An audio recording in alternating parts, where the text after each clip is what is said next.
Est-ce que tu m'entends? Oui, on t'entend très bien. Parfait. Impeccable. Je t'entends Ok. également, oui. C'est bon. Ok. Bonsoir à tous. Bienvenue à notre deuxième réunion Zoom sur nos 28 croyances, 28 vérités fondamentales de l'Église adventiste. Ce soir, nous parlerons de la Trinité, le Père, le Fils, le Saint-Esprit. Et nous avons, avec joie plaisir, nous allons recevoir avec nous le pasteur Léon Gustamac. Donc, nous lui souhaitons la bienvenue. Merci beaucoup. Gustarimac, bienvenue. Merci. Que le Seigneur te bénisse dans ton ministère. Tu as l'occasion tout à l'heure de te présenter plus à nos internautes qui sont présents en ce soir, à qui je souhaite à nouveau une cordiale, chaleureuse bienvenue. N'oubliez pas, si vous avez des questions, vous aurez l'occasion de juste lever la main et vous aurez l'occasion de poser la question. Et pour les plus timides, vous pouvez écrire vos questions sur le chat et le pasteur se fera un véritable plaisir de répondre à vos questions à l'issue de l'exposé qu'il fera sur la Trinité. Et pour commencer, nous allons chanter avec Carole, notre chantème.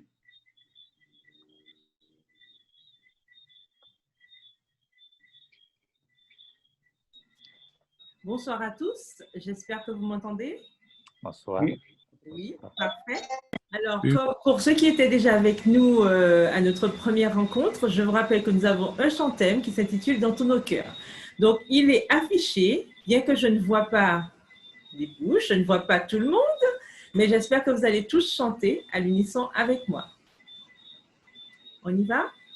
Dans tous nos cœurs brûle cette espérance du retour de notre Sauveur. Et nous mettons notre ardente confiance dans les promesses du Seigneur. Bientôt du monde en émoi, tous les peuples réveillés se lèveront pour chanter Alléluia, Christ est roi. Merci. Dans tous nos cœurs brûle cette espérance du retour de notre Sauveur. Soyons unis en Christ notre Seigneur et motivés par son amour. Prions pour ceux qui vivent dans la peur et parlons-leur de son retour. C'est l'objet de notre foi, Jésus-Christ apparaîtra et l'Église chantera Alléluia, Christ est roi. Soyons unis en Christ notre Seigneur et motivés par son retour. Merci à tous. Bonne soirée. Merci Carole pour le chant magnifique. Donc maintenant, nous allons prier avec la sœur Trilène Dominique. Oui, bonsoir à tous. Nous allons nous incliner pour la prière. Éternel, notre Dieu, notre Père, loué sois-tu. Merci, tendre Père céleste, pour cette journée que tu nous as accordée. Tu nous as accompagnés, Seigneur, et en ce soir, tu nous permets de nous réunir afin d'être ensemble, Seigneur, pour pouvoir écouter ce thème qui a déjà commencé en ce qui concerne le Père, le Fils, le Saint-Esprit. Nous te remercions, Seigneur, pour cette étude, que tu bénisses tous ceux qui sont à l'écoute. Particulièrement, Seigneur, nous te demandons ta bénédiction pour l'intervenant de ce soir, que tu le fortifies, que tu l'assistes et que nos cœurs soient à l'unisson durant ce moment et qu'au sortir de ce partage, Seigneur, que nous soyons davantage édifiés. Merci de nous accorder ta grâce. Merci de nous permettre de rester à l'écoute de ta parole. Au nom béni de Jésus, nous t'avons prié. Amen. Amen. Amen. Merci. Comme je le disais en introduction, aujourd'hui, notre deuxième réunion, le thème, c'est sur la Trinité. Il y a un seul Dieu, Père, Fils et Saint-Esprit, unité de trois personnes, co-éternelles. Dieu est immortel, omniprésent, omniscient, souverain et toujours présent. Il est infini et dépasse la compréhension humaine. Cependant, il peut être connu grâce à la révélation qu'il donne de lui-même. Il est toujours digne d'être invoqué, adoré et servi par toute la création. Ceci est extrait du livre « Ce que croient les adventistes et 28 croyances » à la page 24. Ce soir, nous allons parler, discuter de la Trinité, le Père, le Fils et le Saint-Esprit, les deuxième, troisième, quatrième et cinquième croyances de l'Église adventiste du 7e jour. Et nous avons comme invité ce soir le pasteur Léon Gustarimac. Bonjour, pasteur. Oui, bonsoir. Tu vas bien? Tu as passé une bonne journée? Oui, grâce à Dieu, dans l'ensemble, ça a été. Et c'est un Alors, plaisir d'être avec vous ce soir. eh bien, merci d'avoir accepté notre invitation, les invitations de l'Église d'Oreb. Et tous les internautes se joignent à moi pour te souhaiter une chaleureuse bienvenue. Juste savoir, tu es pasteur où exactement? En ce moment, je suis sur l'île de Saint-Martin avec 5 églises qui sont sur cette île. En fait, il y en a 3 églises qui se réunissent dans le même bâtiment, une église hispanophone. C'est un petit groupe qui est en train de se développer. Nous avons également une église anglophone, 2 églises anglophones. À la suite du cyclone Irma, il y en a une église qui a été détruite. Donc, 2 églises se réunissent ensemble, 2 églises anglophones. Et enfin, 2 autres églises, que nous avons l'église de Sandy Ground et l'église de Marigot. Donc, voilà les églises qui sont sur l'île de Saint-Martin. C'est le secteur où je suis en ce moment et ceci depuis le mois de février de cette année-ci. OK, d'accord. Donc, merci pour cette présentation. Maintenant, tu as la parole et pour nous faire l'exposé sur la Trinité. Et ensuite, les internautes auront l'occasion de poser des questions. Mais juste un petit rappel, les questions tournent autour du thème. Nous ne faisons pas pour ou contre la Trinité. Nous sommes là pour conforter nos croyances. Donc, si nous avons quelques questions, nous restons uniquement sur le thème. C'est à toi la parole, pasteur Gustarimac. Merci beaucoup. Je voudrais tout d'abord adresser mes félicitations à l'église de Reb et à son pasteur et l'ensemble des membres qui ont conçu ce programme, et ceci pour permettre aux membres d'église, comme cela vient d'être dit, de consolider leurs croyances, les croyances fondamentales, les 28 que nous professons. En tout cas, c'est une très bonne initiative que je ne peux que recommander. Je voudrais cependant dire que parmi les 28 croyances, il y a certainement celle qui est la plus difficile, c'est celle que vous m'avez donnée. Vous conviendrez que lorsqu'on parle de Dieu, nous sommes en face de l'infini, nous sommes en face du souverain de l'univers, et je crois qu'il y a lieu pour nous, tandis que nous approchons ce sujet, à l'instar de ce que Dieu a invité Moïse à faire. Lorsque ce dernier s'est trouvé sur le mont Horeb, Dieu a invité Moïse à ôter ses chaussures de ses pieds. Je crois que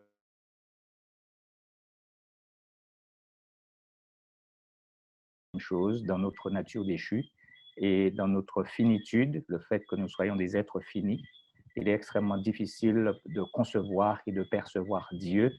Donc, c'est la raison pour laquelle je voudrais, avant d'entamer cette réflexion et cette étude, que nous puissions à nouveau demander à Dieu de nous conduire. J'invite l'ensemble du moins de ceux qui sont sur la plateforme à cette heure d'incliner la tête tandis que nous demandons à Dieu de nous accompagner. Prions ensemble. Notre Père et notre Dieu, nous sommes heureux d'être en ta présence à cette heure. Nous voulons te remercier du fait que tu nous as donné ta parole, et ceci afin de découvrir, autant que nous en soyons capables, qui tu es. Nous prions donc pour que ton Esprit Saint, le divin consolateur que tu as promis qui nous conduirait dans toute la vérité, soit notre enseignant. et que ce soit lui qui nous conduise dans ce moment et que tu honores et que tu glorifies ton nom dans cet instant que nous passerons ensemble. Nous prions ainsi. Nous te remercions dans le précieux nom de Jésus. Amen. Je vais partager mon écran.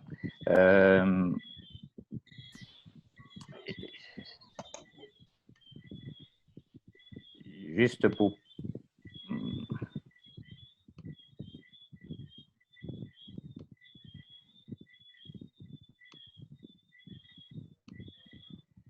Très bien. Et c'est bon. C'est bon? Parfait. Juste mettre un diapo à main et c'est OK. Vous dites ça? C'est bon. Très bien, parfait.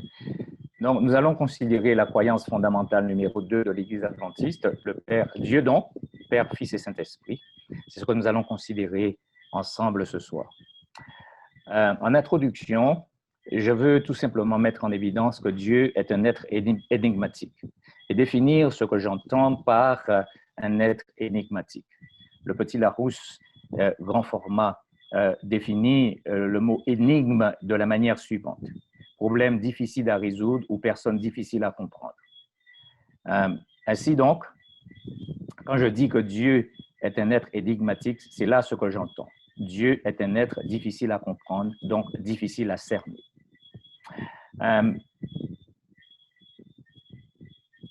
Dans notre sphère humaine, nous appréhendons donc certains faits de l'existence avec une logique qui nous est propre.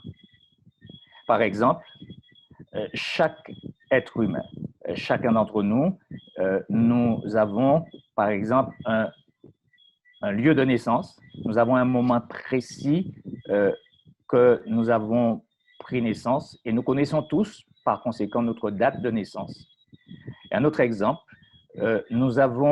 quand nous avons l'addition de plusieurs unités, la somme de plusieurs unités, 1 plus 1 plus 1 égale 3. Mais dans la sphère divine, cependant, lorsque nous entrons dans la sphère divine, la logique n'est pas la même. Dieu, lorsque nous analysons ce que la Bible nous révèle, Dieu n'a ni date ni lieu de naissance. Ou devrais-je dire plutôt, si nous analysons les choses comme la parole de Dieu le révèle, sous la carte d'identité de Dieu, si je puis m'exprimer ainsi, sous sa carte d'identité, sous la ligne date et lieu de naissance est inscrite donc, sous la ligne date et lieu de naissance est inscrite éternité. De même, Appuyez sur ça. Bien l'appareil. Est-ce qu'il y a...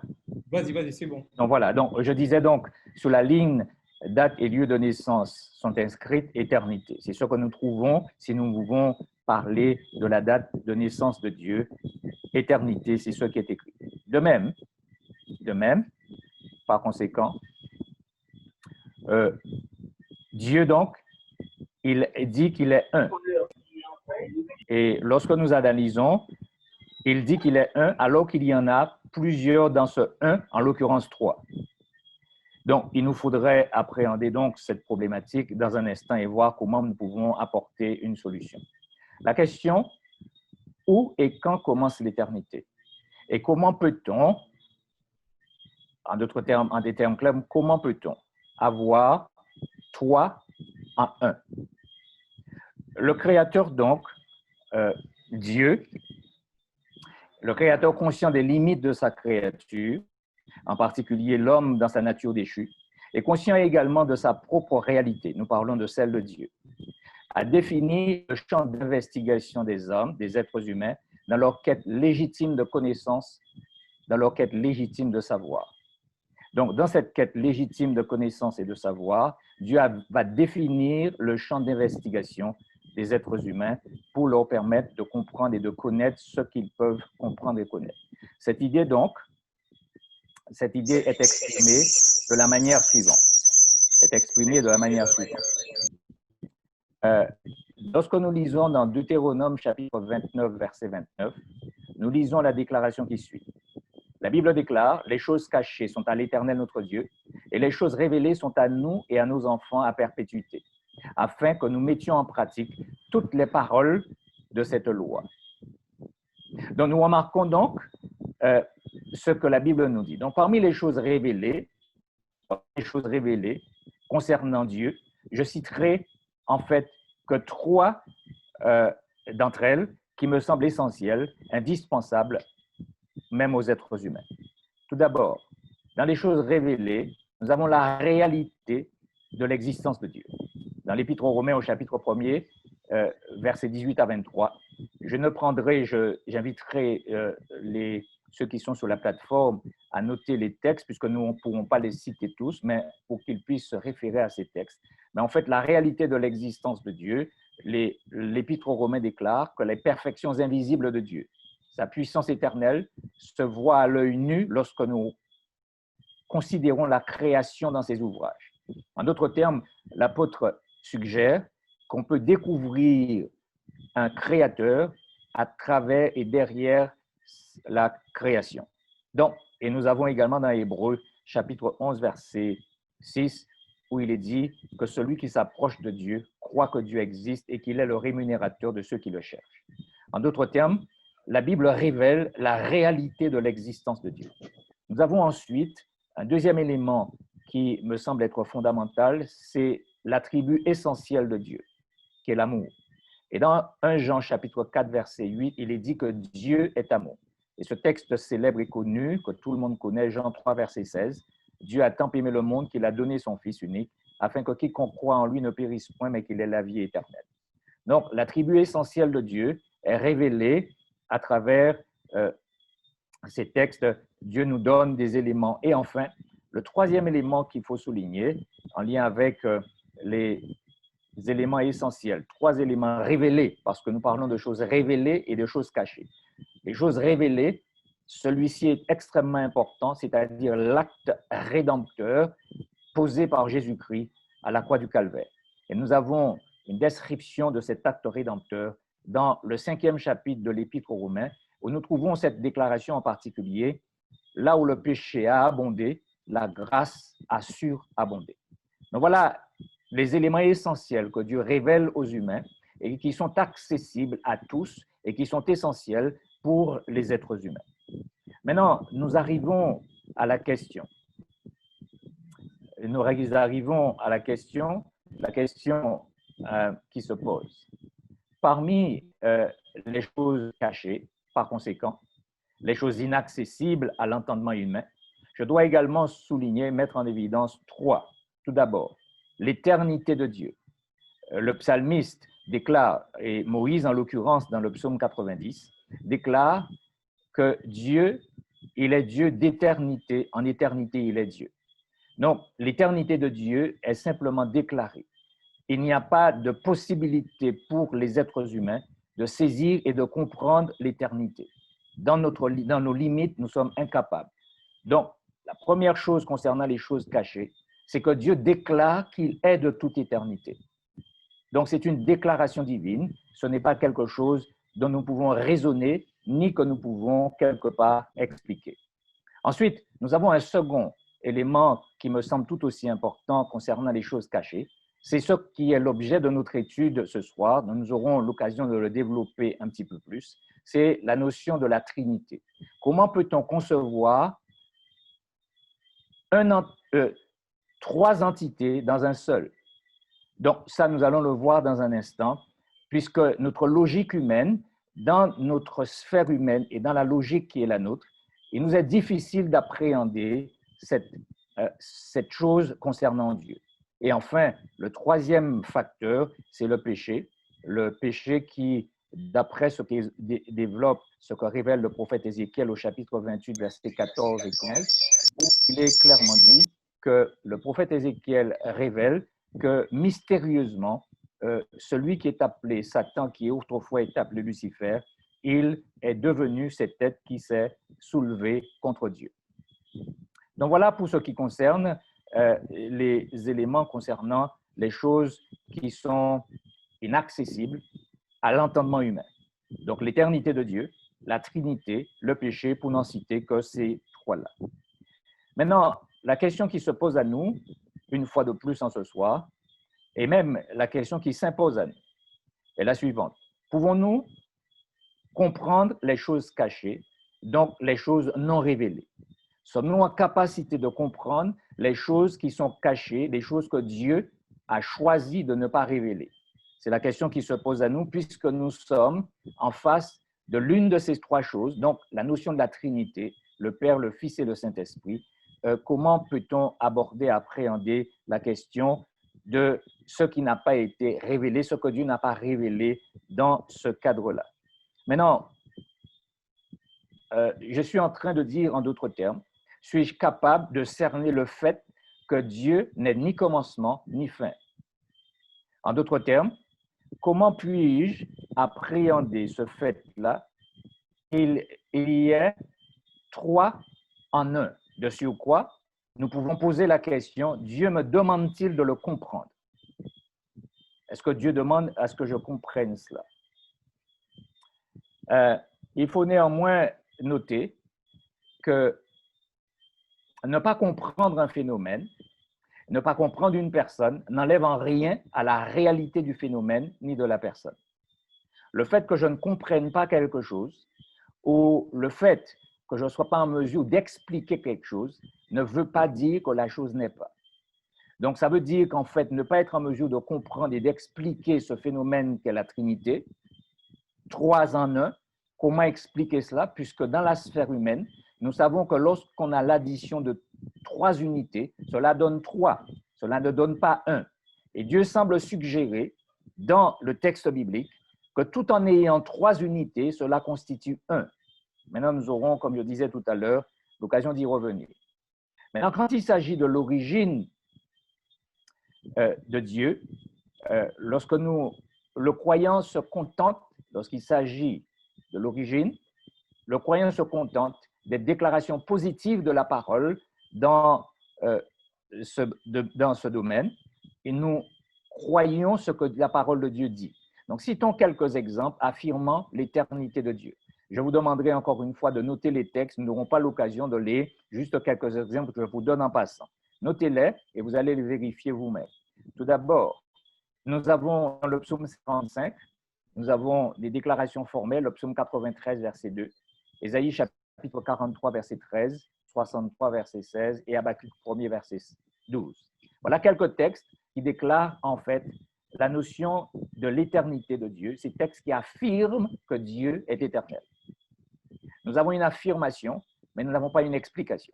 Dieu affirme ce qu'il est, mais sans donner des explications quant à la manière dont les choses sont venues à l'existence. Ainsi, l'éternité de Dieu ne peut se comprendre, l'éternité de Dieu ne peut se comprendre, encore moins s'expliquer. Nous sommes simplement appelés à l'accepter fort des déclarations formelles des Saintes Écritures dans ce domaine. Et ça, c'est extrêmement important. En un mot, l'éternité de Dieu, aussi bien que la Trinité, s'accepte, mais ne s'explique pas. On accepte cela, c'est un acte de foi. On n'a pas d'explication, c'est un acte de foi, on accepte cette réalité-là, comme le déclarent de manière formelle les Saintes Écritures. Il faut donc souligner également que l'acceptation de ces vérités n'est pas fondée sur le vide. Ce n'est pas quelque chose que nous acceptons sans qu'il y ait des éléments qui nous emmènent à accepter ces réalités qui sont révélées, ou du moins qui sont données par Dieu par des déclarations. Les choses sont déclaratives. Et ce qui fait que nous l'acceptons, c'est la personne qui fait la déclaration et qui a déjà démontré à travers les âges qu'il est fiable et qu'il est digne de confiance et que ces déclarations se sont toujours vérifiées. Et c'est ce qui fait que lorsque Dieu fait une déclaration, ses enfants le croient, quand bien même ils ne sont pas toujours en capacité de l'expliquer. Donc, ça, il faut bien souligner que cela ne se fonde pas dans le vide, mais ce sont des choses qui sont bien ancrées, fondées dans la parole de Dieu, sur ce que Dieu dit dans sa parole à ce sujet. Examinons donc ce que la Bible dit en particulier, ce que la parole de Dieu dit particulièrement sur la Trinité, puisque c'est là l'objet de notre étude en ce soir. Arrêtons-nous tout d'abord sur un texte qui est certainement le texte fondateur de la notion de Dieu ou de la notion de divinité, et que nous trouvons dans cette fameuse déclaration de Deutéronome, chapitre 6, verset 4, et que les Juifs appellent le fameux schéma Israël. Donc voilà ce qui est déclaré dans Deutéronome, chapitre 6, verset 4. Écoute Israël, l'Éternel, notre Dieu, est un.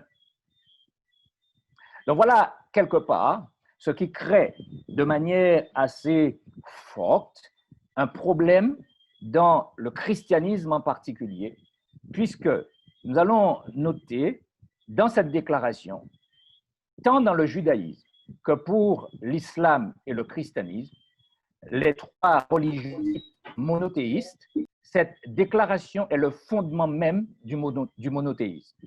Donc les trois religions dites monothéistes fondent le monothéisme sur cette déclaration de Deutéronome chapitre 6, verset 4.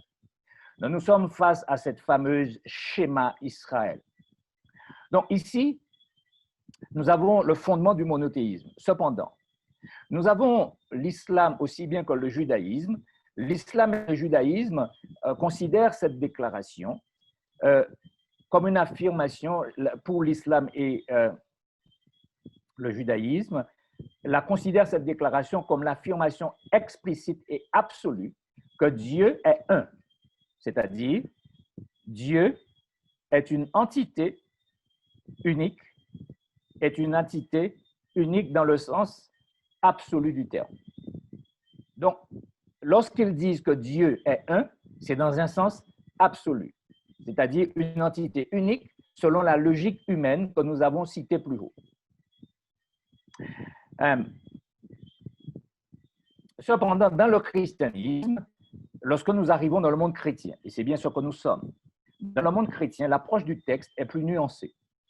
Ainsi, fort de certains éléments qui apparaissent dans le texte biblique, dans le récit biblique, donc, analysons donc ce texte à la lumière de son contexte immédiat et celle d'autres textes de la parole de Dieu. Nous allons analyser donc ce fameux texte fondateur du monothéisme qui est Deutéronome, chapitre 6, verset 4.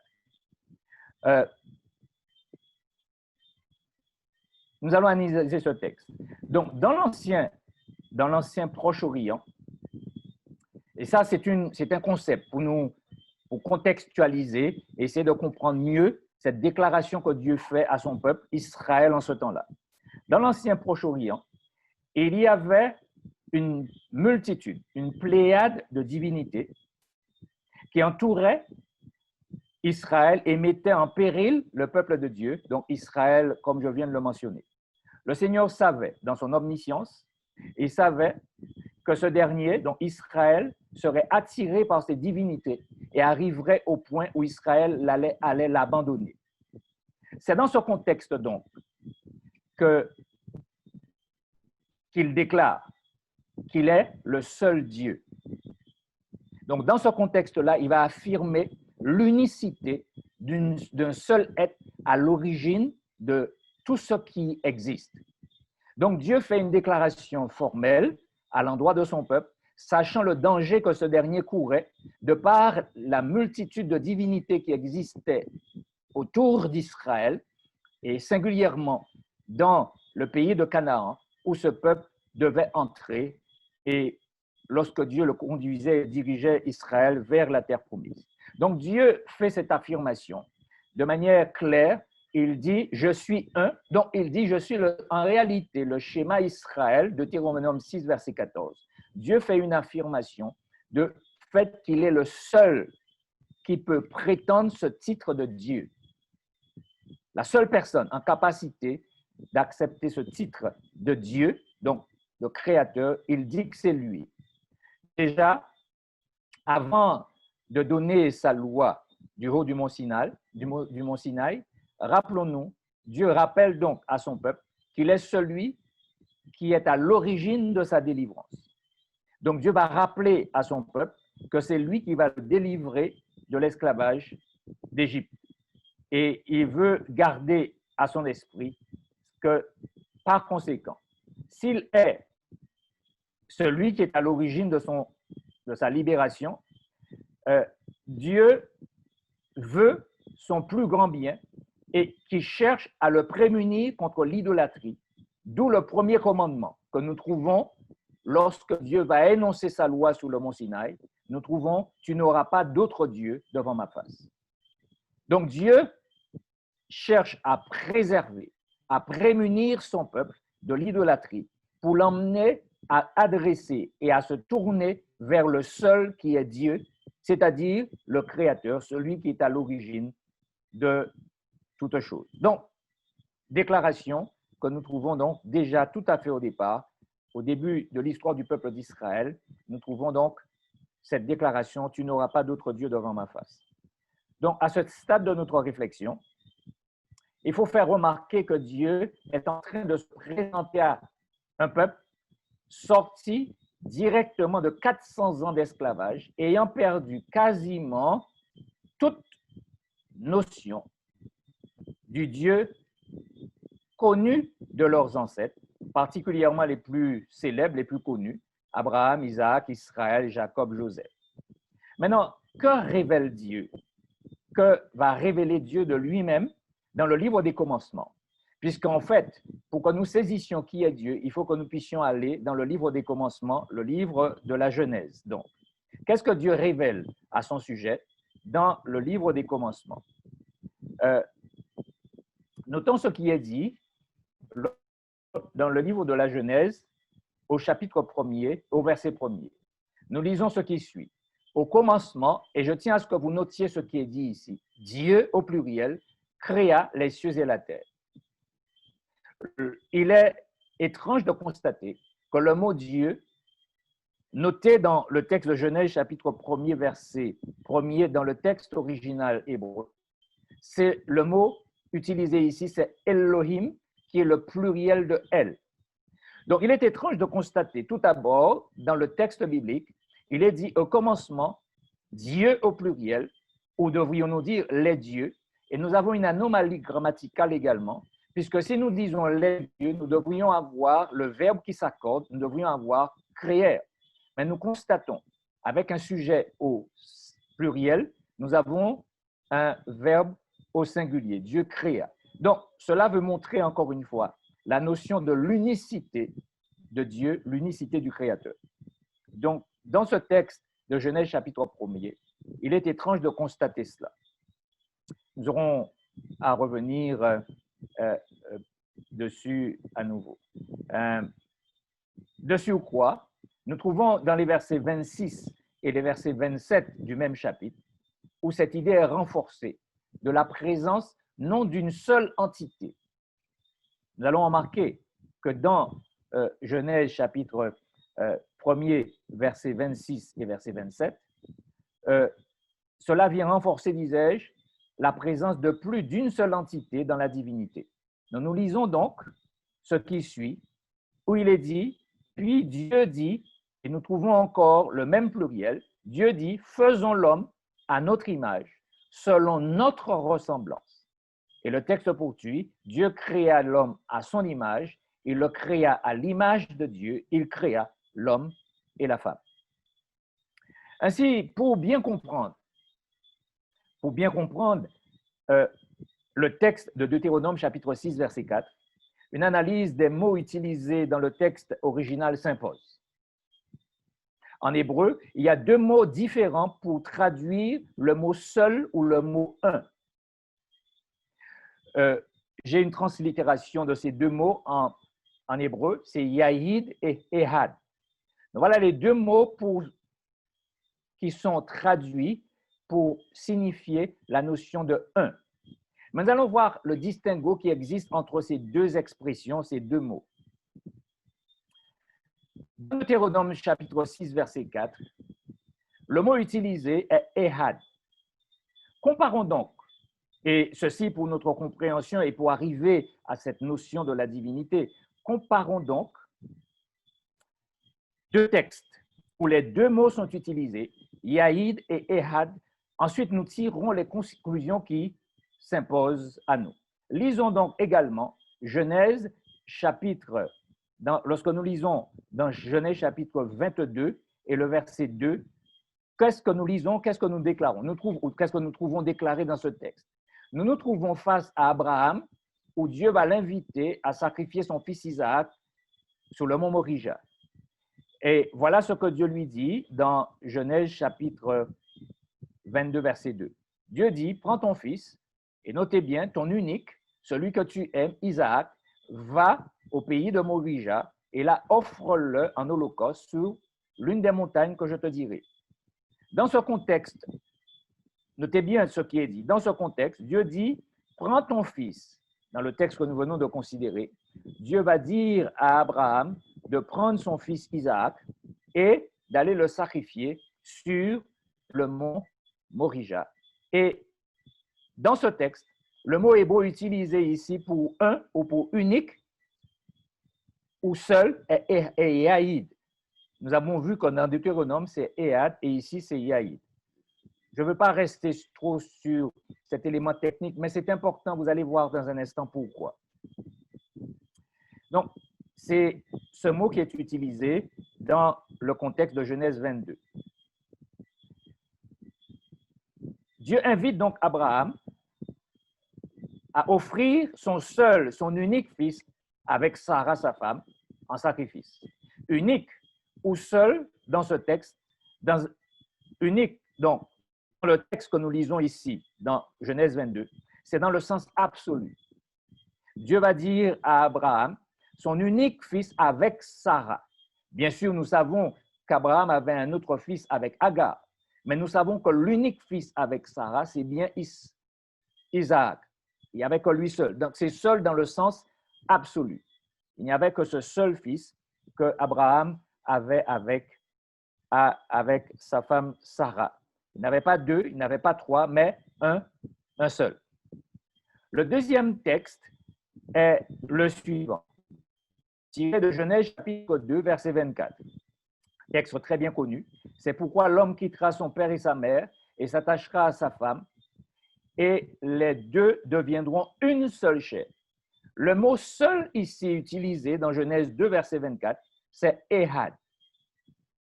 Donc le même mot utilisé dans Deutéronome 6, verset 4, c'est exactement le même que nous trouvons ici pour signifier seul.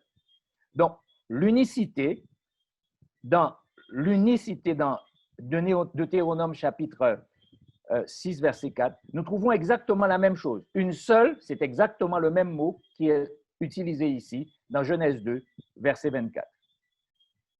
Maintenant, dans ce texte, par contre, le mot traduit par une seule chair est Ehad. Dans la relation conjugale, deux êtres distincts, en l'occurrence l'homme et la femme, Adam et Ève, sont ici appelés à devenir un. Donc c'est pour cela qu'il est question ici de un dans le texte et nous allons trouver la même expression. Maintenant, revenons à Deutéronome 6, verset 4 et relisons ce texte en fonction de ces quelques explications qui ont été données. Nous devrions lire donc Deutéronome 6, verset 4 comme suit. Écoute Israël, l'Éternel notre Dieu est Ehad. Donc, cela nous permet, nous autorise par conséquent, de la même manière que le texte est utilisé dans la relation de Adam et Ève comme deux entités qui deviennent un, nous trouvons exactement ici dans le Deutéronome 6, verset 4, la notion de l'unicité de Dieu, et ceci en lien avec la façon dont les chrétiens en particulier ont compris cette déclaration. Quelle est donc la conclusion évidente face à ces quelques informations? Quelle est la conclusion évidente que nous avons? Revenons donc à ce texte de Deutéronome, chapitre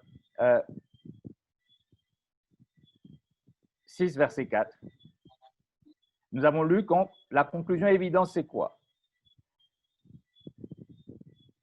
Un, le mot utilisé pour un n'est donc pas Yaïd, dans Deutéronome 6, verset 4, comme dans Genèse chapitre 22, verset 2, dans le sens absolu du terme, mais Ehad, comme dans Genèse chapitre 2, verset 24.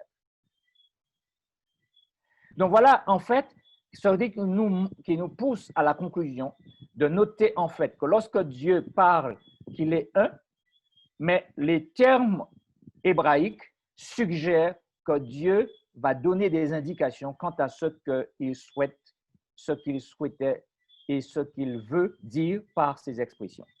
Maintenant, lorsque nous lisons dans l'Ancien Testament, nous n'avons pas, lorsque Dieu dit, nous avons vu au départ, dans Genèse chapitre 1er, verset 1er, au commencement, Dieu, au pluriel, créa les cieux et la terre.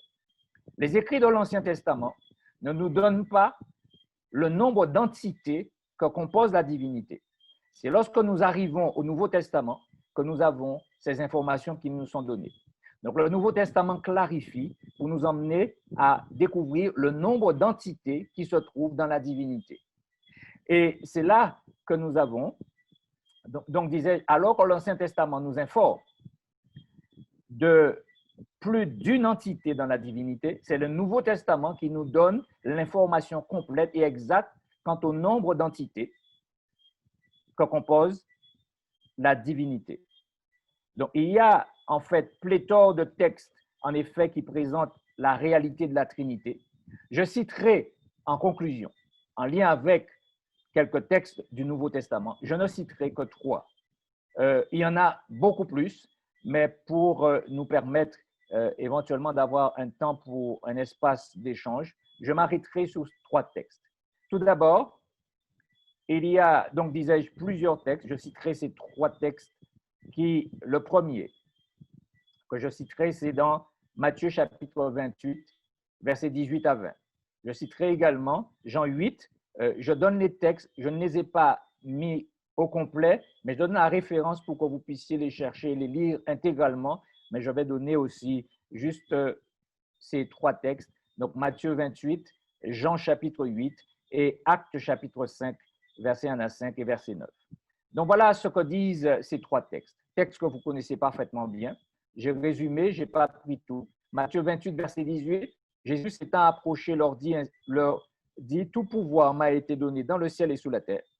Allez, faites de toutes les nations des disciples, en les baptisant au nom, et notez bien, au nom n'est pas au pluriel, mais au singulier. Et nous avons 3 entités qui suivent. Donc, nous avons encore la même anomalie grammaticale que nous trouvons dans Genèse chapitre 1er. Au commencement, Dieu au pluriel créa avec un verbe singulier face à un sujet pluriel. Donc, nous avons ici, au commencement, Dieu créa, pluriel, et verbe singulier. Et ici, nous avons quasiment la même anomalie, les baptisant au nom, et le texte grec ici, puisque le Nouveau Testament est écrit en grec, nous avons nom qui est au singulier, tandis que nous avons 3 entités distinctes qui sont mentionnées, Père, Fils et Saint-Esprit. Donc, voilà où nous avons le nombre d'entités que compose la divinité, puisque l'Ancien Testament nous énonce simplement que la divinité est, on a 3 entités qui sont mentionnées.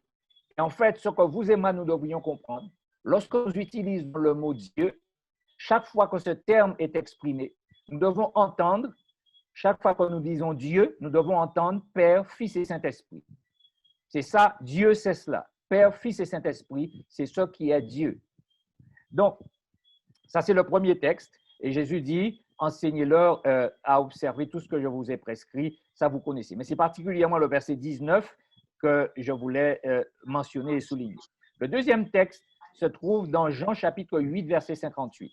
Jésus, dans un contentieux avec les leaders religieux de son temps, va en effet faire une déclaration qui, à quelque part, les choquer, puisqu'ils vont parfaitement comprendre la déclaration de Jésus. Puisque Jésus va dire que Abraham, le père de la nation juive, celui qui était la référence de foi chez les Hébreux, celui-ci, Abraham, Jésus a dit, Abraham a souhaité voir mon jour. Et je vous invite à lire l'ensemble du chapitre ou le maximum pour comprendre le contexte dans lequel la déclaration que nous lisons est faite. Et les Juifs disent à Jésus, tu n'as pas 40 ans et Abraham, tu as vu Abraham. Donc, il paraît étrange sa déclaration puisque Jésus leur dit, en vérité, je vous le dis, avant qu'Abraham fût, je suis. En d'autres termes, cette déclaration est exactement la même que Jésus va faire, que la déclaration qui est faite face au buisson ardent que nous trouvons dans Exode chapitre 3. Donc, les Juifs ont parfaitement compris que c'était une référence que Jésus faisait de sa propre personne, donc une déclaration de sa divinité. Donc, nous trouvons ici l'expression de Jésus qui endosse le fait qu'il est une entité divine. Vous savez avec moi que d'une manière générale, la divinité du Père n'est jamais remise en question, ni dans le monde chrétien, ou chez les Juifs ou chez les musulmans. La divinité du Père n'est jamais remise en question. Et d'ailleurs, c'est lui qu'on considère comme étant le seul en réalité. Tandis que dans le monde chrétien, l'entité Dieu, ce que nous énonçons comme Dieu, nous le concevons comme Père, Fils et Saint-Esprit, puisque c'est ce qui est révélé. Encore une fois, nous n'avons pas d'explication face à cela. C'est une déclaration de la part de Dieu. Il nous fait la déclaration de ce qu'il est. Et maintenant, c'est à nous de le recevoir ou non, mais c'est ce qu'il déclare de lui-même. Donc, ça c'est, et quand Jésus fait cette déclaration, les Juifs ont parfaitement compris qu'il faisait référence à ce qui était énoncé dans le buisson ardent, dans Exode chapitre 3. Et c'est pour cela qu'il est dit, là-dessus, ils prirent des pierres pour le jeter contre lui, et Jésus se cacha et sortit du temple. Parce que pour eux, Jésus blasphémait quand il a fait cette déclaration, comme si il s'identifiait à Dieu. Et par conséquent, les leaders religieux, le voyant comme un simple charpentier, n'ont pas vu que c'est Dieu. Et comme le dit si bien Emmanuel, c'est ce que dit Matthieu, Dieu avec nous. Donc Dieu qui a pris l'enveloppe humaine pour se révéler aux hommes, étant venu parmi les hommes. Et c'est ce que nous dit Jean chapitre 1er, le verset 14. Et la parole a été faite chair. Elle a habité parmi nous, pleine de grâce et de vérité. Et à partir du verset 1er du chapitre 1er de l'évangile de Jean, nous avons en effet où il est question de la parole qui est Dieu. Donc c'est de Jésus qu'il est question. Donc il est ici énoncé la divinité de Jésus en des termes on ne peut plus clairs. Et enfin, je terminerai avec ce dernier texte pour affirmer la personnalité du Saint-Esprit, puisque généralement le Saint-Esprit n'est pas conçu comme une entité, comme une personne. La plupart du temps, on conçoit le Saint-Esprit comme une influence, comme une force, mais la parole de Dieu révèle la personnalité du Saint-Esprit. D'autres textes peuvent le conforter, l'affirmer, mais certainement le texte, de mon point de vue, est celui qui personnellement me permet d'être suffisamment au clair à la personnalité du Saint-Esprit, c'est ce texte du livre d'Actes chapitre 5, en relation avec Ananias et Saphira. Et nous savons ce que ce couple a fait, prétendant avoir vendu un champ à un certain prix, alors que ce n'était pas le cas. Et lorsque Pierre leur pose la question, ils disent que c'est bien à ce prix qu'il s'est accordé pour pouvoir dire que c'était cela, donc une certaine prétention qui était affichée. Donc Pierre leur dit, Ananias, pourquoi Satan a-t-il rempli ton cœur? Et notez ce qui est dit, au point que tu mentes au Saint-Esprit. Vous conviendrez avec moi et que tu aies retenu une partie du prix du champ. On ne peut mentir qu'à un être réel. On ne peut pas mentir au vent, on ne peut pas mentir à une force. Le mensonge qui peut être énoncé ne peut être énoncé qu'à l'encontre d'un être réel, d'une entité vivante. Donc, en réalité, cela me permet d'affirmer l'identité, ou du moins devrais-je dire, la personnalité du Saint-Esprit. Et dans le même texte, nous remarquons qu'il est dit non seulement la personnalité, mais le même texte affirme aussi la divinité du Saint-Esprit. Puisqu'au verset 4, il est dit, ce n'est pas à des hommes que tu as menti, mais à Dieu. Donc, on constate que le lien est fait entre le Saint-Esprit et Dieu, tout en étant une personne. Ce n'est pas à des hommes que tu as menti, mais à Dieu. Ainsi, la divinité du Saint-Esprit est ici établie. Et lorsque la femme de Saphira est arrivée, Pierre va lui poser la même question, est-ce que c'est à ce prix? Et Pierre va lui dire, comment vous êtes-vous accordé, et notez bien, pour tenter l'Esprit du Seigneur. Donc la tentation ne peut, vous notez que dans Deutéronome, il est dit, tu ne tenteras point l'Éternel ton Dieu. Et c'est ce que Jésus va dire à Satan lors de la tentation dans le désert. Il va lui dire, il est écrit, tu ne tenteras point l'Éternel ton Dieu. Donc la tentation, en fait, ne peut s'adresser qu'à une entité vivante et réelle. Donc nous constatons ici que la personnalité du Saint-Esprit est ici encore affirmée et renforcée.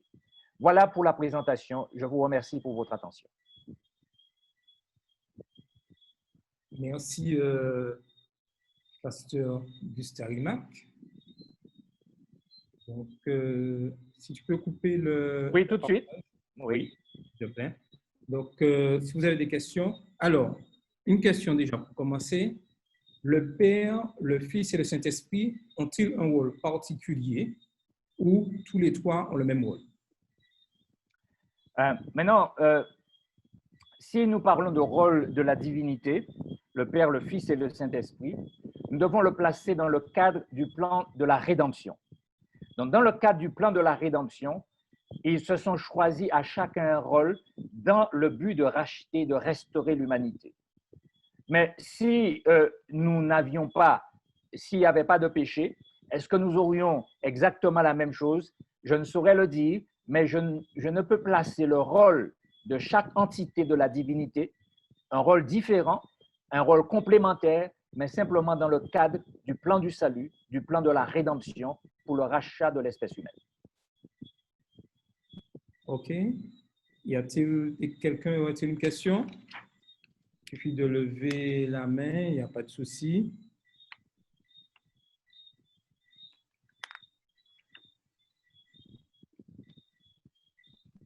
Il n'y a pas de question. Je pense que tout est clair pour tout le monde alors. J'ai une question. Oui, mais vas-y, il n'y a pas de souci.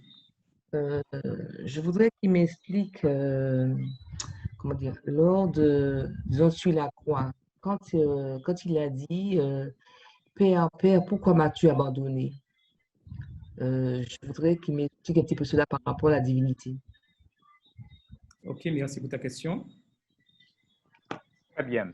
Donc, nous nous trouvons face à une situation particulière, puisque lorsque nous parlons de Jésus, Jésus est un être unique. D'ailleurs, le mot monogénèse, nous trouvons dans Jean chapitre 3, verset 16, le mot grec monogénèse qui signifie unique, non pas dans le sens que Jésus est le seul Fils de Dieu, mais il est unique en son genre. Ça veut dire qu'en fait, n'oublions pas que Jésus est un être singulier. Il a revêtu l'humanité et il était 100% homme. Mais en même temps, il était 100% Dieu. Donc, la question en fait qui est posée, c'est que Jésus, dans son humanité, c'est de cela qu'il s'agit quand il a dit « Mon Dieu, pourquoi m'as-tu abandonné ?» Donc, Jésus est un personnage singulier. Il est unique en son genre, puisqu'il regroupe en une seule entité deux, je ne sais pas si on peut dire deux entités, mais en tout cas, il est 100% Dieu et il est 100% homme dans le même être. Donc, cela nous emmène en fait à cette complexité de la personne du Christ et de ce qu'il va endosser en tant qu'humain. Et sur la croix, le Christ a énoncé, a prononcé cette parole en tant qu'homme, parce qu'il est venu dans le cadre du plan de la rédemption pour racheter les êtres humains en endossant une nature humaine, et ceci pour pouvoir réhabiliter l'homme. C'est dans ce contexte-là que Jésus dit « Mon Dieu, pourquoi m'as-tu abandonné ?» Non pas en tant que Dieu, mais en tant qu'homme. OK. Donc, nous avons une question. Il y a Marie-Julina qui a une question. Donc, elle a la parole. Oui, bonsoir à tous. Je voudrais savoir, peut-on prier le Saint-Esprit quand nous prions? Peut-on prier le Saint-Esprit? Nous remarquons, en fait, certaines personnes ont posé la même question quand il s'agit de Jésus. Donc, je vais faire, puisque nous avons trois entités, Père, Fils et Saint-Esprit, nous constatons que le Christ, quand il était sur terre, il a invité ses disciples à prier de la manière suivante. Quand vous priez, a-t-il dit, dites « Notre Père qui est dans les cieux ». Nous trouvons ça dans la fameuse prière dite prière dominicale. Maintenant, nous allons également trouver quelque chose qui nous permet et qui nous autoriserait à prier le Saint-Esprit. Puisque lorsque nous lisons dans Actes chapitre 7, nous allons trouver un récit en lien avec Étienne, et singulièrement lors de sa lapidation.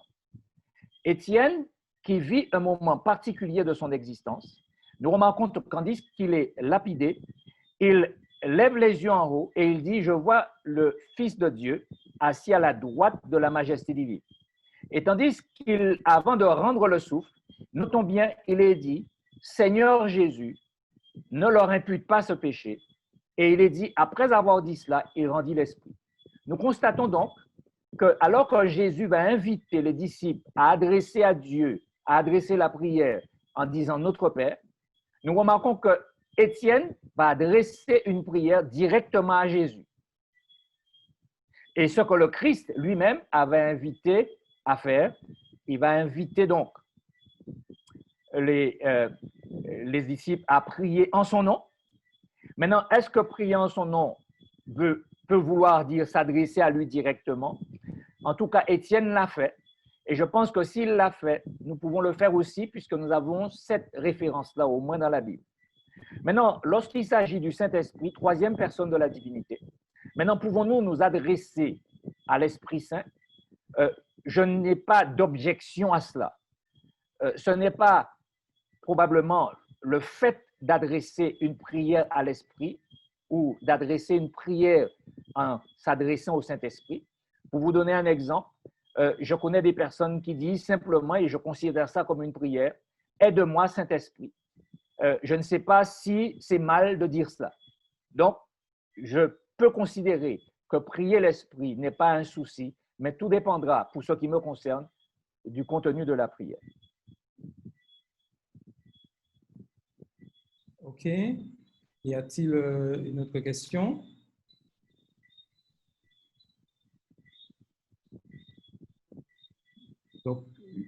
Donc Pasteur Augustin, tu nous disais que l'action de foi est très importante pour comprendre la Trinité. C'est bien ça? Oui. Donc, si non, ce n'est pas pour comprendre, puisqu'on n'est pas en capacité de comprendre. C'est un acte de foi d'acceptation. De la même manière que Dieu déclare que c'est lui qui a créé, nous n'avons aucune preuve que c'est Dieu qui a créé. Nous acceptons, c'est ce que déclare Hébreux, chapitre 11, verset 3, c'est par la foi que nous croyons que le monde a été créé par la parole de Dieu. Donc, c'est un acte de foi. Nous acceptons la déclaration basée sur les Saintes Écritures. Donc, c'est sur la base des Saintes Écritures que nous acceptons que la création vient de Dieu. Mais nous n'avons pas d'éléments pour comprendre la manière dont elle a été mise en place. Donc, c'est l'acte de foi.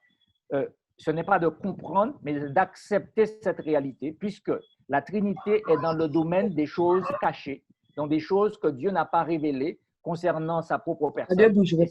Et c'est quelque chose que nous acceptons par la foi, par la déclaration que Dieu fait de lui-même. Il dit, il révèle qu'il est Père, Fils et Saint-Esprit.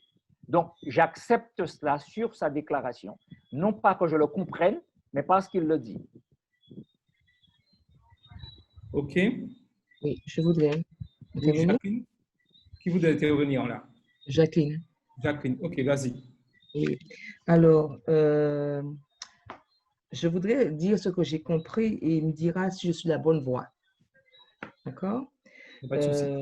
Ce que moi j'ai compris à travers ce sujet, parce que c'est un sujet effectivement que j'ai longtemps également étudié, mais je veux quand même savoir effectivement si je suis sur la bonne route, d'accord? Alors, ce que j'ai compris, c'est que il y a trois personnes de la divinité, il y a trois personnes distinctes, c'est ce que moi je comprends, il y a trois personnes distinctes, mais unies dans l'unité, surtout unies dans l'unité. Et ces trois personnes dans lesquelles on dit Dieu le Père, Dieu le Fils, Dieu le Saint-Esprit. Alors, suis la bonne voie. C'est vrai que nous allons utiliser un langage qui nous est propre lorsque nous parlons de personnes. Moi, je préfère utiliser le terme entité. Nous avons trois entités dans la divinité. En d'autres termes, chaque fois que je prononce le mot Dieu, ce terme renferme pour moi Père, Fils et Saint-Esprit. Chaque fois que ce mot, je l'énonce, c'est ce qui doit transpirer, transparaître dans mon esprit. Dieu, dans le contexte du christianisme, c'est Père, Fils et Saint-Esprit. Maintenant, c'est dans ce sens-là que la Bible, lorsque j'analyse, me semble-t-il, révèle l'entité, la divinité, comment Dieu se révèle ce qu'il donne comme information le concernant. Les informations qu'il donne, il dit que lorsque vous dites Dieu, c'est Père, Fils et Saint-Esprit qui est C'est ce que je dois considérer comme Dieu. Donc, voilà la réponse que je peux donner à ta question, à la question que tu poses. Alors, Jacqueline, c'est bon, Jacqueline? Je vois ce qu'elle m'entend. Oui, oui, ça va. Ça va. OK. Avant juste de donner la parole à Carole, j'ai juste une question sur le chat qui demandait sur la dernière diapo que tu as montrée, il y avait une image. Je ne sais pas si tu te rappelles de cette image. Oui. Et il y a un internaute qui demande une explication sur cette image. Je ne sais pas si Oui, tu en as la... fait, n'oublions pas, en fait, c'est une image qui montre en fait ce que nous considérons comme Dieu. Donc, l'unicité de Dieu, l'unité de la divinité, Père, Fils et Saint-Esprit. Donc, c'est une image qui montre la manière dont nous appréhendons, que nous pouvons comprendre. Cela ne veut nullement dire que ce que l'image représente, c'est la réalité.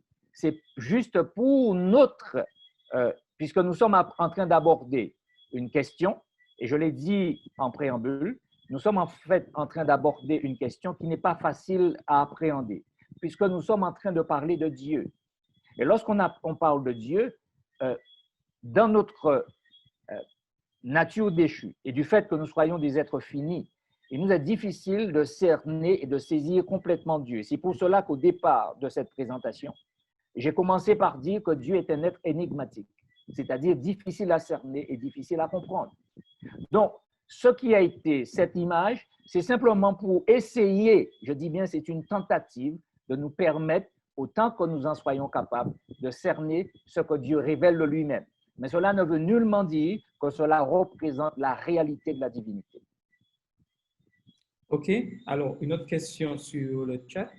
À quel moment de l'histoire la notion de la Trinité a été évoquée ou comprise et par qui?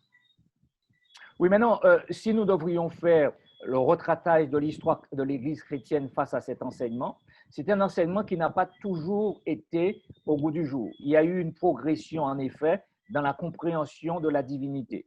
Il y a eu, bien sûr, énormément j'allais dire, de batailles théologiques, si vous me permettez l'expression, en lien avec la notion de la Trinité.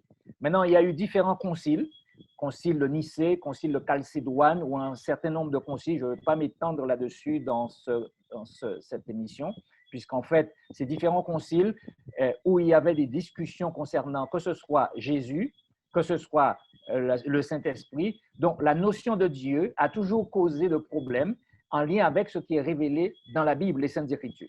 Donc, les hommes ont toujours cherché à comprendre, à chercher à cerner, à découvrir, à mieux comprendre cet être que nous appelons Dieu. Et les différents conciles ont mis en place ce qui, ou du moins, ont énoncé certains éléments face à ce qui était compris, et une certaine progression s'est faite pour permettre à ce que, en effet, nous saisissions en des termes le plus clairs possible qui est cet être que nous appelons Dieu. Donc, il y a plusieurs conciles, concile de Nicée ou concile de Chalcédoine, il y en a pas mal qui ont, à un moment donné de l'histoire, où on a établi que Jésus était 100% Dieu, on a établi l'unicité de la divinité, mais cela n'a pas toujours été aussi clair que cela, puisque à travers le temps, et même jusqu'à aujourd'hui, dans le monde chrétien, tout le monde n'est pas au beau fixe concernant la notion de la Trinité. Il y a encore des points de vue divergents là-dessus. Donc, on n'a pas fini, les débats ne sont pas terminés sur ce sujet. Mais juste pour compléter la question, pour nous, en tant qu'Église adventiste du 7e jour, est-ce que les choses, je pourrais dire, sont claires? Maintenant, pour l'Église adventiste, elle a établi, l'Église adventiste a établi, et c'est ce que nous avons dans la croyance fondamentale numéro 2. Donc, dans cette croyance fondamentale, nous adhérons à cette croyance qu'il y a un seul Dieu, Père, Fils et Saint-Esprit. Donc, c'est une croyance que nous avons, que nous adhérons à cette croyance-là. Et ça, c'est l'Église adventiste est claire là-dessus. La notion de la Trinité, c'est une doctrine, c'est un enseignement qui est acté chez nous. Donc, il n'y a pas de souci là-dessus, ça c'est acté. Il y a eu progression parce que ce n'est pas quelque chose qui a été toujours accepté dès le début. puisque nos pionniers n'étaient pas toujours au fait là-dessus, mais c'est dans une progression dans la révélation. Et nous savons, c'est ce que dit le livre des Proverbes, chapitre 4, verset 18, la lumière du juste va croissant jusqu'en plein jour. Ça veut dire que nous ne découvrons pas les choses d'un seul trait, nous avançons progressivement. Et une fois que en 1985, si je ne m'abuse, lorsque nous avons commencé à mettre sur pied les différentes croyances de l'Église adventiste, lorsque les croyances fondamentales, on a commencé à formaliser nos croyances, effectivement, la croyance concernant la divinité a été établie. Nous avons ces différentes croyances qui ont été clairement énoncées et la divinité, la Trinité a été actée au niveau de l'Église adventiste de manière claire. OK. Donc, Carole a une question. Oui, donc, bonsoir à tous à nouveau. Alors, ma question serait par rapport à l'effusion du Saint-Esprit. Voilà. Puisque nous, en tant qu'adventistes 7e jour, nous prenons justement cela par rapport à Actes. Alors, justement, par rapport à la Trinité, quand on pense à l'effusion de l'Esprit, est-ce qu'on pense essentiellement à l'action du Saint-Esprit, c'est-à-dire à ce que ce Saint-Esprit va nous pousser à faire de manière concrète, puisqu'on sait que le Saint-Esprit est là, ou alors est-ce que c'est en lien avec la Trinité? Je ne sais pas si ma question est claire. Reprends-la pour que je m'assure que j'ai bien compris. D'accord. Alors, par rapport à l'effusion du Saint-Esprit, puisqu'en tant qu'adventiste 7e jour, on en parle. Et très souvent, on dit qu'on prie pour l'effusion du Saint-Esprit. On est d'accord jusque-là? Alors, j'aimerais savoir cette effusion dont il est question, puisque nous venons de voir que Dieu, c'est, quand on dit Dieu, on n'a pas besoin de dire Dieu le Père, Dieu le Fils, Dieu le Saint-Esprit, puisque ce serait un pléonasme, si j'ai bien compris. Que Dieu, c'est forcément les trois. Donc, quand on prie pour l'effusion du Saint-Esprit, est-ce qu'on pense essentiellement à l'acte, c'est-à-dire à ce que cet esprit va nous pousser à faire, d'accord? Ou est-ce qu'on pense à cette présence de Dieu dans nos vies? Je ne sais pas. Ou est-ce que c'est la même chose? Voilà. D'accord. En fait, là où il nous faut nous placer, et comme quelqu'un a posé la question, c'est en relation avec le rôle que chaque entité de la divinité va jouer dans le cadre du plan de la rédemption. Vous n'aurez pas manqué de remarquer que quand il s'agit, lorsque Jésus est venu, vous allez remarquer qu'il parlera quasiment exclusivement du Père. Et il dira qu'il est venu pour glorifier le Père. Donc Jésus va élever, va démontrer, il va élever le Père, il va dépendre et il va le dire en des termes clairs. Et même nous l'avons dit, quand il va inviter à prier, il invitera à dire « Notre Père qui est dans les cieux ». Donc il mettra l'accent sur le Père dans son ministère, il va élever le Père. C'est ce que Jésus va faire dans son ministère. Maintenant, nous remarquons que lorsque le Christ va quitter la terre, il dira à ses disciples, je vous enverrai un autre consolateur, c'est-à-dire le Saint-Esprit qui sera le représentant, qui prend le relais dans le cadre du plan de la rédemption. C'est la troisième personne de la divinité qui prend le relais en lien avec le plan du salut, la troisième personne de la divinité. En d'autres termes, lorsque nous parlons de l'effusion de l'Esprit Saint, il s'agit pour les croyants de saisir que la troisième personne de la divinité est celui qui, en fait, mène à accomplissement, à finalisation, le plan de la rédemption sur cette planète Terre. Ainsi, pour que le plan s'achève, Jésus, quand il est venu, il élevait le Père. Et il a dit lui-même, lorsque l'Esprit viendra, il ne parlera pas de lui-même, il parlera de moi. Donc, le Saint-Esprit a pour rôle essentiel d'élever Jésus-Christ, tout comme Jésus élevait le Père. Donc, il ne s'élève pas lui-même, il élève Jésus. Et c'est le Saint-Esprit qui emmène le plan du salut à conclusion. Maintenant, Jésus était limité de par son humanité à un espace géographique précis. Tandis que le Saint-Esprit n'est pas limité par un espace géographique, le Saint-Esprit est partout en même temps. Donc, ce qu'il faut comprendre, lorsque nous parlons de l'effusion du Saint-Esprit, l'exemple que nous avons dans les Saintes Écritures, c'est l'exemple tiré du livre des Actes, ce que les apôtres ont eu comme manifestation.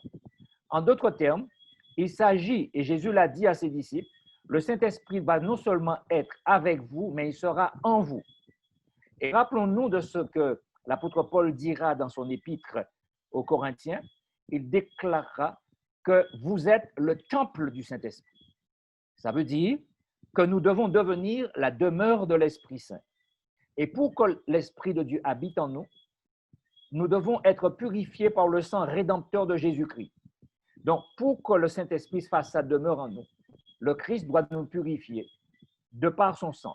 Et nous devons arriver, comme les apôtres, à donner, à ouvrir, à donner place à la troisième personne de la divinité.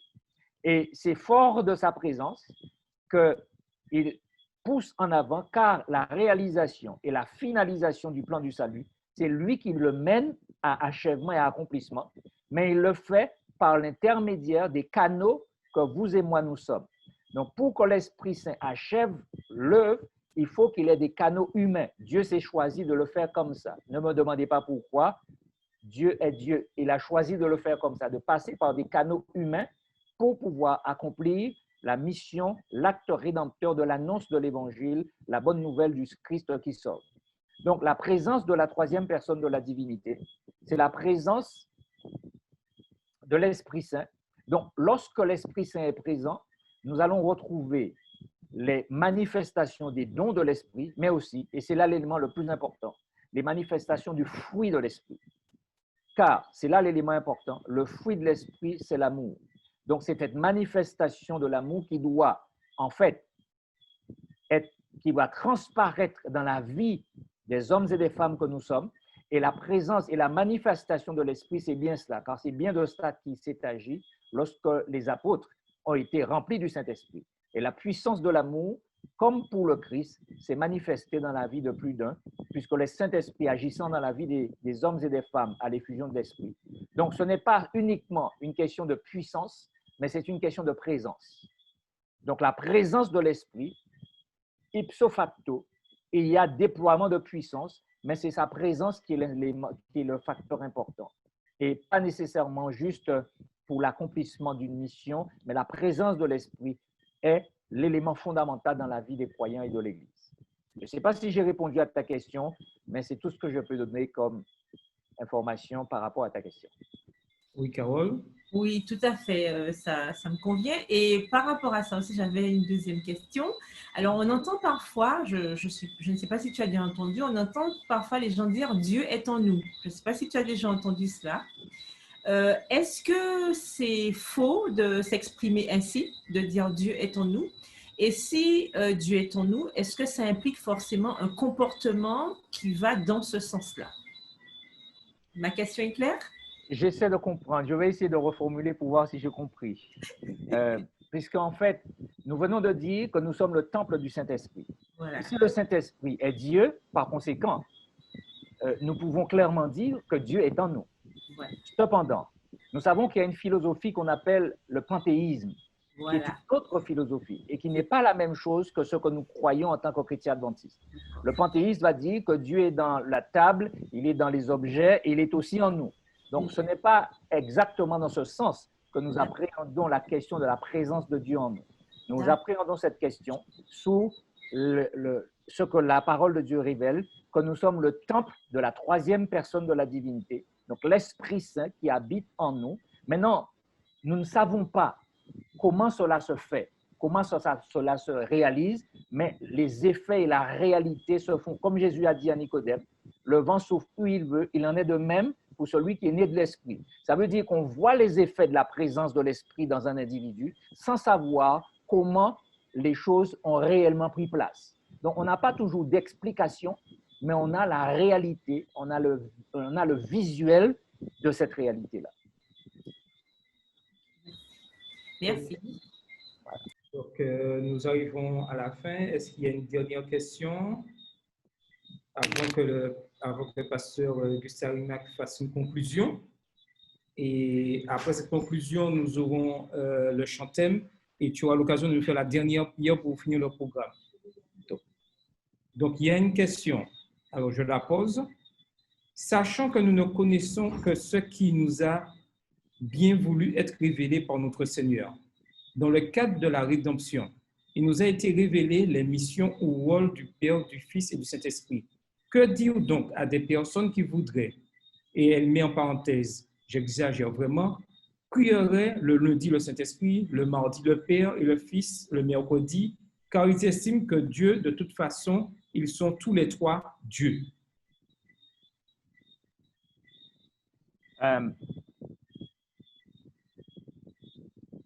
Ce que je peux donner comme élément de réponse face à la question de cette personne, tout ce qu'un individu fait sous l'influence et la conviction de l'Esprit Saint, il n'y a aucune entité sur cette terre, et encore moins un être humain, qui pourrait lui dire de ne pas le faire. En d'autres termes, si ce que je fais, si je prie le Saint-Esprit le lundi, le mardi, si c'est une conviction que j'ai et que j'ai une profonde conviction que Dieu me conduit à faire cela, moi, en tant que personne, qui suis-je pour dire à la personne que ce n'est pas bon, ce n'est pas comme ça qu'il faut faire?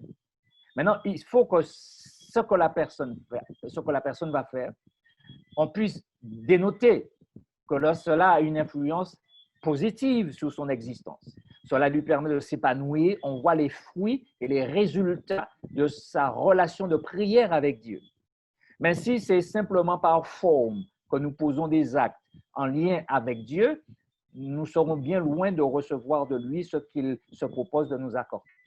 Donc, ce que je peux dire face à cette question, je ne pose pas des actes de manière formelle ou formaliste. Je pose des actes dans une démarche sincère et profonde dans la connaissance de Dieu. Donc, si, sous l'influence de la troisième personne de la divinité, donc le Saint-Esprit, quelqu'un se sent poussé à poser cet acte et que cela a une répercussion positive et favorable sur son existence, je ne suis nul, je suis personne pour dire à cette personne-là que sa démarche n'est pas bonne. OK. Donc, tu as l'occasion de faire une conclusion sur le thème de la Trinité. Oui, ma conclusion, elle est simple. Lorsque nous parlons de la Trinité, nous abordons la personne de Dieu. Et comme je l'ai dit tout à fait au départ, chaque fois que nous abordons Dieu, nous devons approcher ce sujet avec une grande humilité puisque nous parlons du Créateur. Et comme les hommes d'autrefois, Dieu nous invite donc à nous approcher de sa personne avec l'attitude qui convient. Il nous invite donc à ôter nos chaussures de nos pieds avec une profonde humilité à nous approcher pour qu'il se révèle à nous et nous permettre de découvrir, puisque c'est certainement son but principal, se révéler à ses enfants au mieux de ce que nous sommes en capacité de recevoir de sa révélation. Donc Dieu veut se révéler. Il nous faut simplement nous approcher de lui avec l'attitude qui convient, de manière à ce qu'il se révèle et qu'il nous permette de découvrir et de comprendre encore mieux qui il est et que notre relation avec lui puisse grandir et se fortifier et que notre avancée sur cette terre soit de le servir au mieux de nos aptitudes, de nos capacités de servir Dieu et en final le compte. Et je pense que c'est ça l'élément essentiel, ayant appris à le découvrir sur cette terre, poursuivre notre connaissance de Dieu dans l'éternité lorsqu'il viendra et mettra un terme au règne du péché. Voilà ce que je peux donner comme mot de conclusion. Merci, pasteur Augustin Rimac. Quelques annonces avant le chant-thème que Carole va interpréter et que nous allons chanter avec elle. Notre prochaine rencontre, Zoom 3 sur les 28 croyances fondamentales de l'Église adventiste, aura lieu vendredi prochain, vendredi 7 août, à partir de 19h. Et nous aurons comme invité le pasteur Alfonso Marcel. Et les croyances que nous verrons vendredi 7 août sont le grand conflit et vie, mort et résurrection du Christ. Donc, je vous invite à faire des plans afin d'être présent vendredi prochain, vendredi 7 août, de 19h à 20h30. Et nous aurons comme invité le pasteur Marcel Alfonso. Donc, je laisse la parole à Carole et ensuite, pasteur Augustin Rimac qui nous fera la dernière prière. Alors, nous allons reprendre notre chant-thème. Nous espérons que ce programme vous a été bénéfique. Nous allons chanter ensemble. On attend que le chant soit... Voilà. OK. Donc, j'attends, bien sûr, comme tout à l'heure, que tout le monde puisse chanter avec moi. On y va? Dans tous nos cœurs brûle cette espérance du retour de notre Sauveur. Et nous mettons notre ardente confiance dans les promesses du Seigneur. Bientôt du monde en émoi, tous les peuples réveillés se lèveront pour chanter Alléluia, Christ est roi. Dans tous nos cœurs brûle cette espérance du retour de notre Sauveur. Soyons unis en Christ notre Seigneur et motivés par son amour. Prions pour ceux qui vivent dans la peur et parlons-leur de son retour. C'est l'objet de notre foi. Jésus-Christ apparaîtra et l'Église chantera Alléluia, Christ est roi. Soyons unis en Christ notre Seigneur et motivés par son retour. Merci à tous. Merci, Carole. Merci à tous nos internautes qui ont participé à cette rencontre Zoom numéro 2. Et j'invite Pasteur Gustave Rimac à nous faire la dernière prière. Ouvre ton micro, s'il te plaît.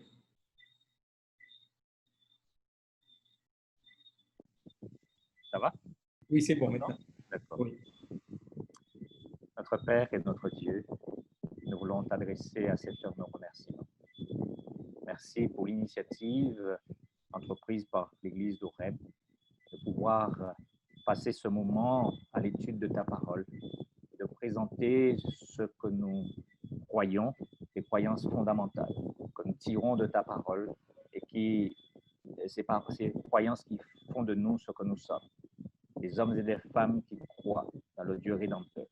Nous te bénissons pour ce que tu nous as révélé, les choses révélées que tu nous as données et que tu nous veux que nous puissions nous évertuer à comprendre, et ceci sous l'influence et l'action de l'Esprit Saint. Mais Père, des choses qui sont cachées et que tu nous invites simplement à accepter, et ceci simplement parce que tu le déclares. Et tu es un être fiable. Nous pouvons te faire confiance. Tu as déjà fait tes preuves. Ainsi, tes enfants peuvent compter sur toi et continuer à se reposer sur toi. Nous te remercions pour qui tu es.